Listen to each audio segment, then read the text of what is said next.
This will be the story of the week also, this epic budget battle playing out on the Hill. What will Republicans and Democrats agree to in spending cuts, and will that be enough for the American people?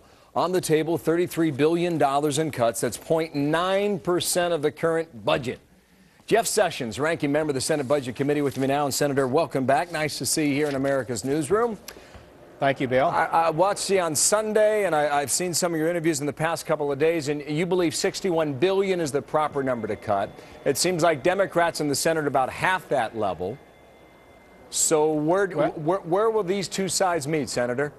Well, the Democrats started out at basically nothing, and then they came out with $5 billion, and so they've been moving, I think, by the force of the American people and reality, the threat we are facing from this debt and the danger it places our economy in. So we have to do this. Not something we'd like to do. So is the number $61 billion for you? $61 billion is a minimum amount, I think. For example, $61 billion reduces the baseline of federal spending and would save over 10 years $860 billion, almost $1 trillion. But it doesn't appear that your Democratic colleagues in the Senate are even close to that. Well, if that's the case, what gives over the next 5 days? Well, because we'll Friday's see. your deadline. The deadline is soon. Agreements have to be reached, or a disagreement will be noted. I believe that we need to do more than 33. The leadership has to deal with the reality of the Senate, the fact that the Democrats do control the Senate. The Republicans only control the House, so it's a difficult thing, but the numbers have been moving in the better direction. A lot of Democratic senators voted against the last Democratic bill because it didn't cut enough. So I think we ought to continue to press for the most substantial, reasonable cuts that we can make.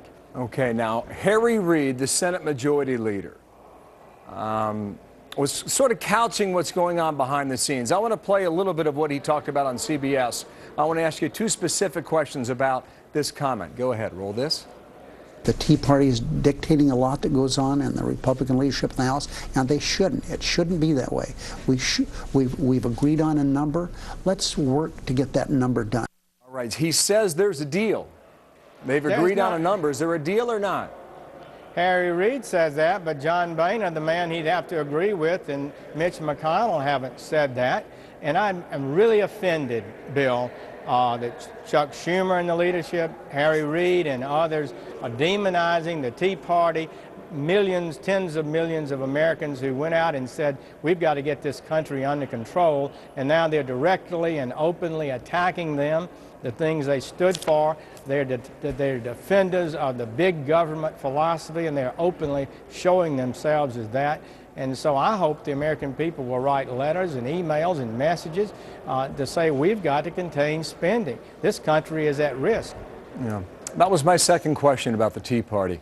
What's the strategy there, do you believe, on the Democratic side? They are determined to try to create some sort of division within the Republicans, to say that John Boehner can't reach a reasonable accord because some radical Tea Party members, extremists, they like to use that word, you know, are out there pressuring. But these are good people. They went out in the streets for the first time in their lives. They were afraid for their country, and rightly so. And if you listen to Secretary of Treasury Geithner, he says we're heading in a dangerous direction. The man that the president chose to head the debt commission, Erskine Bowles, said that we could have a debt crisis within 2 years, put us back into another major recession, maybe even a depression if we don't get our house in order. We can't wait. We need to start taking steps today. All right, now is the time. I've got to go. Yes or no? Paul Ryan, $4 trillion in cuts to be announced tomorrow over a period of 10 years. Good idea, good start? Absolutely. The Republican House is going to move forward with a budget that will put us on the road to prosperity and get us off the road to danger that we're on. The Democrats in the Senate want to do nothing. Senator, thank you for your time.